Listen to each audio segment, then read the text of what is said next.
Bismillahirrahmanirrahim. Assalamu alaikum dear students. Welcome to AZ International Publishing House.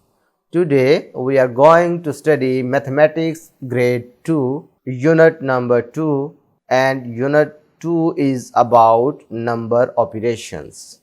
Today we will learn about table of 3. In previous lecture you have learned table of 2. अब उसी से related है, ये भी multiplication table है, इनको times table भी कहा जाता है, मल्टीप्लिकेशन टेबल भी कहा जाता है और सिंपल टेबल्स भी कहा जाता है। और ये आपको पता है मल्टीप्लिकेशन से रिलेटेड है। और मल्टीप्लिकेशन क्या होती है? Repeated addition. अब अगर आप देखो तो ये छोटे छोटे बॉक्स नजर आ रहे हैं, इनमें कुछ स्टार्स बने नजर आ रहे हैं आपको। तो ये मैंने बड़ा करके आपको दिखा रहा हूं, ये स्टार्स इस तरह से हैं, यानी एक पेयर में कितने स्टार्स हैं? 3 स्टार्स। इसका मतलब है पहले की अगर बात करो तो उसमें 3 स्टार्स हैं। दूसरे में देखो कितने बंडल हैं? 2 है ना, तो इसका मतलब है 3 + 3 से लिखा जा सकता है। तीसरे में कितने बंडल हैं? 3 है, तो इसको 3 + 3 + 3 कहा जा सकता है। चौथे में कितने हैं? 4 बंडल हैं, तो इसका मतलब इसे ऐसे लिखा जा सकता है।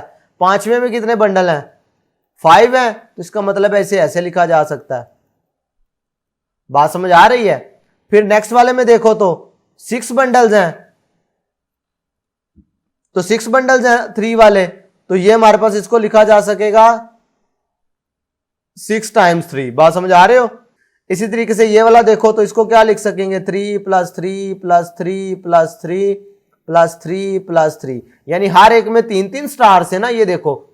तो ये इसी तरह के सेम बॉक्स लगे हुए हैं, तो इसको लिखना चाहोगे तो 3 + 3 + 3 + 3 + 3 + 3 + 3, यानी 8 दफा है, तो 8 दफा आपने ये लिख दिया। भी मैं आपसे टोटल फाइंड करना चाह रहा हूं ना कि टोटल नंबर ऑफ स्टार्स एक बॉक्स में कितने हैं, तो इसका मतलब है उन सबको आपको क्या करना पड़ेगा?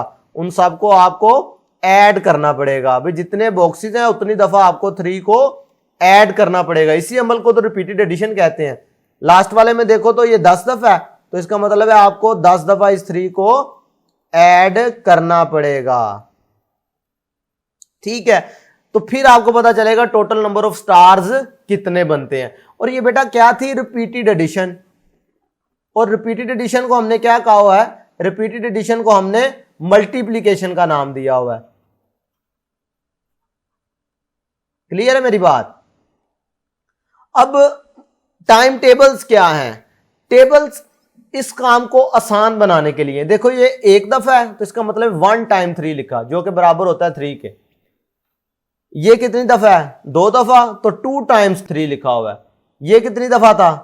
3 टाइम्स, तो 3 × 3 = 9। ये चीजें आपने याद रखनी है, ये वैल्यूज आपने भूलनी नहीं है। ये मैथमेटिकली भी आपको लिख के दिखाया गया। ये टेबल्स आपने अपने जहन में रिकॉल करते रहना है। ये बार बार रिकॉल करोगे तो इंशाल्लाह याद हो जाएंगे, आपको फिंगर टिप पर आ जाएंगे। तो 4 × 3, इसका मतलब था इसको 4 दफा जमा करना है, तो ये क्या बनता है? 12। मल्टीप्लिकेशन के लिहाज से लिखेंगे तो ये बन जाएगा 4 × 3 = 12। भाई देखो ना, इनको ऐड कर लो तो 12 ही बनता है ना।